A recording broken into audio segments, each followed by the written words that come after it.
በስመ አብ ወወልድ ወመንፈስ ቅዱስ አሐዱ አምላክ አሜን። የተወደዳችሁ የልዑል እግዚአብሔር ቤተሰቦች የእናታችን የቅድስት ድንግል ማርያም የአስራት የቃል ኪዳን የበረከት ልጆች የጻድቃን የሰማዕታት ወዳጆች በወደደንና ባፈቀረን በልዑል እግዚአብሔር ፍጹም ሰላም እላችኋለሁ። እንደምን ዋላችሁ? እንደምን ለይሳ ደረሳችሁ? አሜን። እንደ ኃጢአታችንና እንደ በደላችን ብዛት ሳይሆን እንደ ምሕረትና እንደ ቸርነቱ ተመልክቶ እስከዚህ ሰዓት ያደረሰን የአባቶቻችን አምላክ ልዑል እግዚአብሔር ስሙ የተመሰገነ ይሁንልን። እርሱን ጠርተን እርሷን የማንተዋት ንጽሕተ ንጹሐን ቅድስተ ቅዱሳን ቅድስት እናታችን ድንግል ማርያም ዘላለማዊ ስሟ የተመሰገነ ይሁንልን። እንግዲህ እንደ እግዚአብሔር አምላካችን መልካምና በጎ ፍቃድ ዛሬ የምንማማረው የዘንድሮ የ2018 ዓመተ ምህረት በዓለ ጰራቅሊጦስ መቼ ይከበራል፣ እንዲሁም ደግሞ ስለምንድን ነው የሚከበረው የሚለውን እንደ እግዚአብሔር አምላካችን መልካምና በጎ ፍቃድ ዛሬ አጠር አድርገን እንማማራለን። እንግዲህ የሚያስተምረን እግዚአብሔር ነው፣ የሚመክረን እግዚአብሔር ነው፣ የሚገስጸን እግዚአብሔር ነው። እርሱ በመካከላችን እንደ እግዚአብሔር አምላካችን መልካምና በጎ ፍቃድ ዛሬ አጠር አድርገን እንማማራለን። እንግዲህ የሚያስተምረን እግዚአብሔር ነው፣ የሚመክረን እግዚአብሔር ነው፣ የሚገስጸን እግዚአብሔር ነው። እርሱ በመካከላችን ተገኝቶ የጎደለውን አሟልቶ የተጣመመውን አቃንቶ በአፈ መላእክት አርሞ ያስተምረን ይመክረን ይገስጸን ዘንድ የእርሱ መልካምና በጎ ፍቃዱ ይሁንልን። የእናታችን የንጽሕተ ንጹሐን የቅድስተ ቅዱሳን የቅድስት እናታችን የድንግል ማርያም ምልጃ ተራዳይነቷ በረከቷ ሁሉ በሁላችን ላይ ይደርብን። እንግዲህ ወደ ዛሬው ትምህርታችን ስንገባ ታዲያ ይህንን በዓለ ጰራቅሊጦስ ስለምንድን ነው የምናከብረው ስንል በዓለ ጰራቅሊጦስ ወይም ደግሞ በዓለ ጴንጤቆስጤ ከዘጠኙ የጌታችን አበይት በዓላት መካከል አንዱ ሲሆን መንፈስ ቅዱስ ለሐዋርያት የወረደበትን ቀን የምናስብበት ታላቅ በዓል ነው። ታዲያ ከቃሉ ትርጉም ጀምሮ አንስተን ስንመለከት ጰራቅሊጦስ ማለት ምን ማለት ነው ስንል ጰራቅሊጦስ ቃሉ የግሪክ ነው። ጰራቅሊጦስ የሚለው ቃል ከሦስቱ አካላት አንዱ ለሆነው ለእግዚአብሔር መንፈስ ቅዱስ መጠሪያ ስሙ ነው። ይህንን በደንብ እንድትገነዘቡ አብ በወልድና በመንፈስ ቅዱስ ስም አይጠራም። ወልድም በአብና በመንፈስ ቅዱስ ስም አይጠራም። መንፈስ ቅዱስም በአብና በወልድ ስም አይጠራም። ስለዚህ ይህ ጰራቅሊጦስ የሚለው መጠሪያ ስም ለመንፈስ ቅዱስ ብቻ የተሰጠ ስም እንደሆነ ልታውቁ ያስፈልጋል። ጰራቅሊጦስ ትርጉሙስ ምንድን ነው ስንል ጰራቅሊጦስ ማለት በእምነት የሚያጸና ማለት ነው። ጰራቅሊጦስ ማለት ከኃጢአት የሚያነጻ ማለት ነው። ጰራቅሊጦስ ማለት ያዘኑትን የሚያረጋጋ ማለት ነው። ጰራቅሊጦስ ማለት የተጨነቁትን የሚያስደስት ማለት ነው። ጰራቅሊጦስ ማለት ሚስጥርን የሚገልጽ ማለት ነው። ታዲያ ለሐዋርያቱ መንፈስ ቅዱስ ወይም ደግሞ ጰራቅሊጦስ የወረደበትን ዕለት ነው የምናከብረው ስንል ይህስ እንደምንድን ነው የሚለውን ልናውቅ ያስፈልጋል። ታዲያ ጌታችን አምላካችን መድኃኒታችን ኢየሱስ ክርስቶስ በዚህ ዓለም የሚሠራውን ሥራ ከጨረሰ በኋላ ቅዱሳን ሐዋርያትን እንዲህ አላቸው፣ ወደ አባቴ እሄዳለሁ አረጋለሁ አላቸው። ይህንን በሚላቸው ጊዜ ቅዱሳን ሐዋርያት እጅጉን ደነገጡ። ከእነርሱም ይለያቸው ስላልመሰላቸው ይህንን ቃል በሚናገር ጊዜ እሄዳለሁ ወደ አባቴ አድርጋለሁ ሲላቸው እጅጉን ደነገጡ። አምላካችን መድኃኒታችን ኢየሱስ ክርስቶስም መደንገጣቸውን አይቶ እንዲህ ብሎ አጽናናቸው። ልባችሁ አይደንግጥባችሁ፣ በእግዚአብሔር እመኑ፣ በእኔም እመኑ። በአባቴ ቤት ብዙ መኖሪያ አለ ማለት በአባቴ በመንግሥተ ሰማያት ብዙ ማዕረገ ሀብታት አሉ አላቸው። በዚህ በዮሐንስ ወንጌል ምዕራፍ 14 ቁጥር 1 ላይ እንደምንመለከተው እንዲሁም ደግሞ ወላጆች እንደሌላቸው ልጆች አልተዋችሁም ሲል በዮሐንስ ወንጌል ምዕራፍ 14 ቁጥር 18 ላይ መድኃኒታችን ኢየሱስ ክርስቶስ ይህንን ቃል ተናግሮ ቅዱሳን ሐዋርያትን አጽናንቷቸዋል ማለት ነው። እነርሱ እጅጉኑ ሲደነግጡ እርሱ ደግሞ እንዳይደነግጡ ልባችሁ አይደንግጥባችሁ፣ ወላጆች እንደሌላቸው ልጆች አልተዋችሁም ብሎ ጌታችን አጽናናቸው። ታዲያ በዚህ በሉቃስ ወንጌል ምዕራፍ 24 ቁጥር 49 ላይ ተጽፎ እንደምናገኘው የሰላም አምላክ ኢየሱስ ክርስቶስ ሊያርግ ሲል ቅዱሳን ሐዋርያትን እንዲህ ብሏቸው ነበረ፣ እነሆ አባቴ የሰጠውን ተስፋ እኔ እልክላችኋለሁ፣ እናንተ ግን ከላይ ኃይልን እስክትለብሱ ድረስ በኢየሩሳሌም ከተማ ቆዩ አላቸውና ጌታችን መድኃኒታችን ኢየሱስ ክርስቶስ አረገ። ወገኖች አስተውሉ። ይህንን ትእዛዝ አዟቸው ጌታችን አረገ። ምን የሚል ትእዛዝ? ከላይ ኃይልን እስክትለብሱ ድረስ መንፈስ ቅዱስ እስከሚወርድላችሁ ድረስ በኢየሩሳሌም ከተማ ቆዩ፣ ኃይልን እስክትለብሱ ድረስ በኢየሩሳሌም ከተማ ቆዩ ብሏቸው ጌታችን አረገ። ይህንን አምላካዊ ቃል መሠረት አድርገው ታዲያ ጌታችን መድኃኒታችን ኢየሱስ ክርስቶስ ካረገ በኋላ እመቤታችን ቅድስት ድንግል ማርያም 12ቱ ደቀ መዛሙርት 72ቱ አርድእት 36ቱ ቅዱሳት አንስት ሆነው በማርያም ቤት ሁሉም በአንድነት በአንድ ልብ ሆነው በጾም በጸሎት ይተጉ ነበረ። በኢየሩሳሌም ከተማ በጽርሐ ጽዮን በማርቆስ እናት በማርያም ቤት ውስጥ ሆነው ማለት ነው። ልብ በሉ ወገኖቼ። ታዲያ በሚያርግበትም ጊዜ ለሐዋርያቱ በገባላቸው ቃል መሠረት ተሰብስበው በአንድነት ሳሉ ተሰብስበው በአንድነት ሆነው ጌታችን አምላካችን መድኃኒታችን ኢየሱስ ክርስቶስ ባረገ በ10ኛው ቀን በተነሳ በ50ኛው ቀን የጰራቅሊጦስ ዕለት ጠዋት በ3 ሰዓት እንደ አውሎ ነፋስ ያለ ድምፅ ድንገት ከሰማይ መጣና የነበሩበትን ቤት ሞላው። ወገኖች ያስተውሉ። ይህ መቼ ነው የሆነው ስንል በዓለ ትንሣኤን ባከበርን በ50ኛው ቀን ጌታችን ካረገ ደግሞ በ10ኛው ቀን ማለት ነው። ይህ ማለት በዓለ ጰራቅሊጦስ የዘንድሮ የ2018 ዓመተ ምህረት መቼ ነው ስንል በዓለ ትንሣኤን ባከበረን በ50ኛው ዕለት በዓለ ዕርገትን ባከበረን ደግሞ በ10ኛው ቀን የዘንድሮ ግንቦት 23 ቀን በዕለተ እሁድ በዓለ ጰራቅሊጦስን እናከብራለን ማለት ነው። በየትኛውም ዓመት ላይ ሲውሉ ምናልባት የትንሣኤን በዓል የምናከብርበት ቀን ከፍና ዝቅ ሊል ይችል ይሆናል። ያንን ዕለት ተመርኩዛችሁ በዓለ ጰራቅሊጦስ የሚከበረው በዓለ ትንሣኤን ባከበረን በ50ኛው ዕለት በዕለተ እሁድ ነው ማለት ነው። ይህንን በደንብ ልታውቁ ያስፈልጋል። በዓለ ዕርገትን ደግሞ የምናከብረው መቼ ነው ስንል በ40ኛው ቀን ነው። ስለዚህ በ40ኛው ቀን በዓለ ዕርገትን ካከበርን በኋላ ዕርገትን ካከበርን ደግሞ በ10ኛው ቀን ይህ በዓለ ጰራቅሊጦስ ይከበራል ማለት ነው። አስተውሉ። ጌታችን መድኃኒታችን ኢየሱስ ክርስቶስ ባረገ በ10ኛው ቀን በተነሳ በ50ኛው ቀን የጰራቅሊጦስ ዕለት ጠዋት በ3 ሰዓት ላይ እንደ አውሎ ነፋስ ያለ ድምፅ ድንገት ከሰማይ መጣና የነበሩበትን ቤት ሞላው። ከዚያም በኋላ እንደ እሳት የተከፋፈሉ የእሳት ላንቃዎች በሁሉም ላይ ተቀመጡባቸው። በዚህ ጊዜ ሁላቸውም መንፈስ ቅዱስን ተሞሉ። መንፈስ ቅዱስን ከተሞሉ በኋላ መንፈስ ቅዱስ ባደላቸው መጠን በየሀገሩ ቋንቋዎች ሁሉ መናገር ጀመሩ።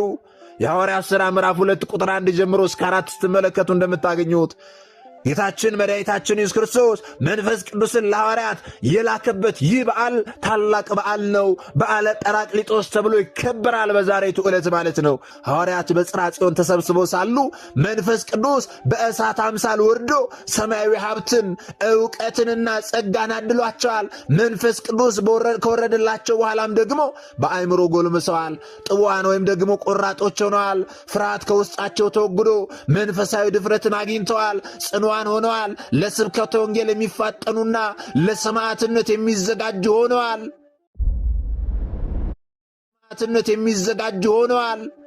ይህንን ልቦና ታድለዋል።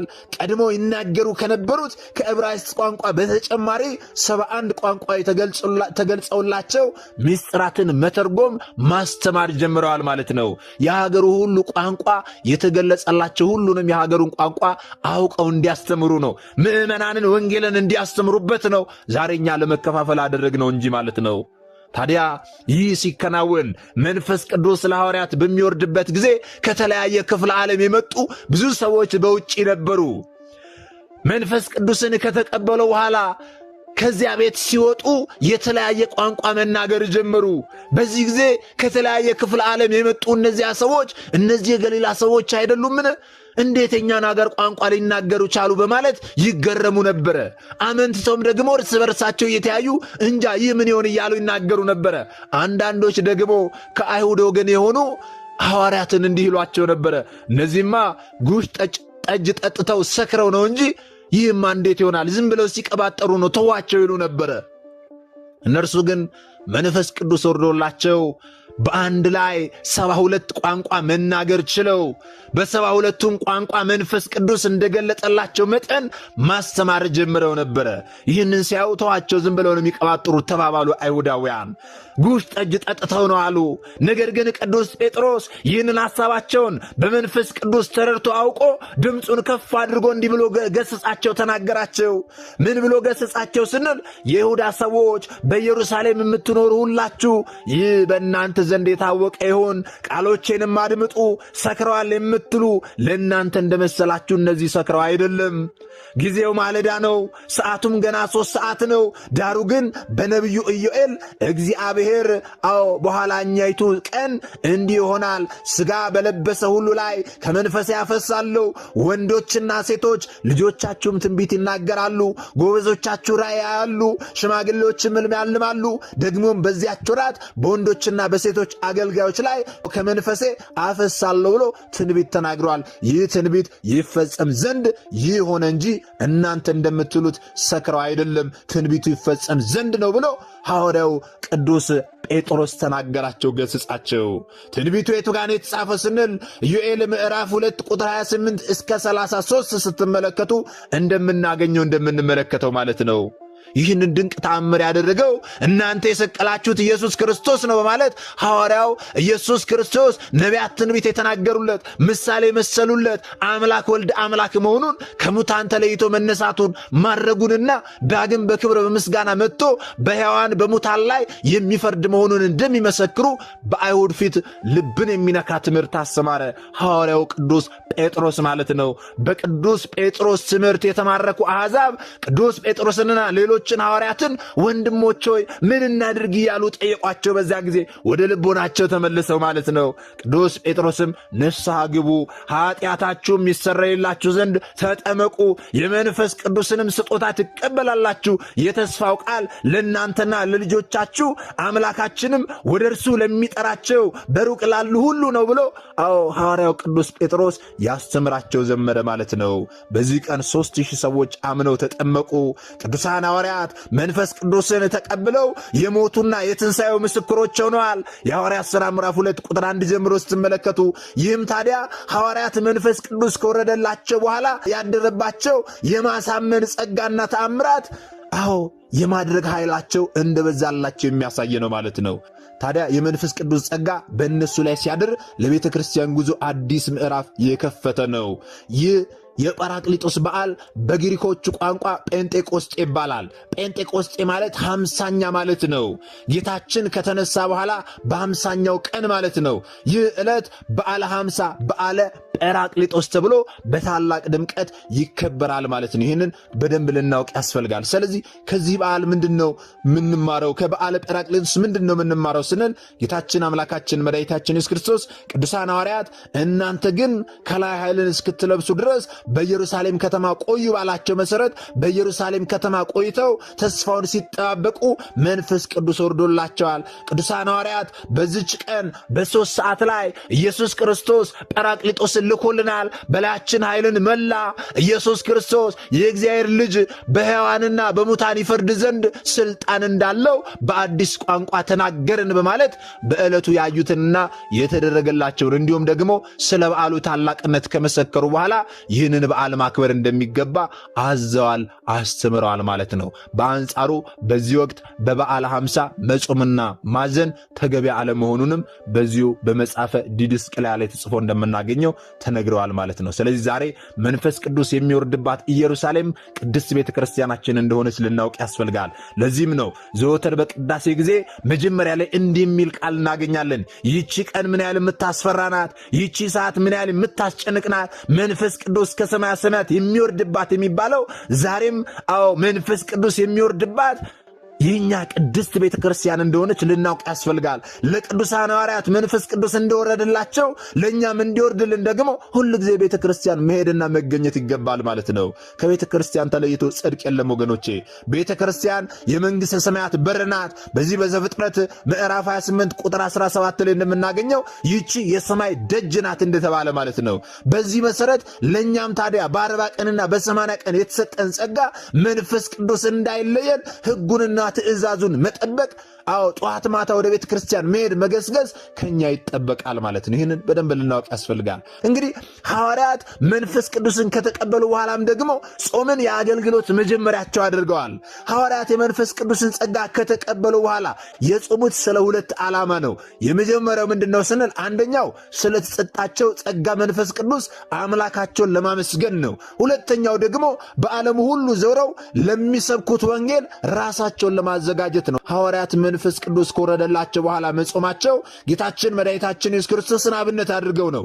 እርሱ በማየ ዮርዳኖስ በእደ ዮሐንስ ሲጠመቅ መንፈስ ቅዱስ በርግብ አምሳል ጌትነቱን ለመመስከር ከወረደ በኋላ ሳይውል ሳያድር ወደ ገዳመ ቆሮንጦስ ሄዶ በዚያ 40 መዓልትና 40 ሌሊት ጾሟልና እነርሱም ደግሞ ኃይል የሆናቸው ዘንድ መንፈስ ቅዱስን ጸጋ መንፈስ ቅዱስን በበዓለ ጰራቅሊጦስ ዕለት ከተቀበሉ በኋላ ጾምን የሥራቸው መጀመሪያ አድርገው ጾመውታል ማለት ነው።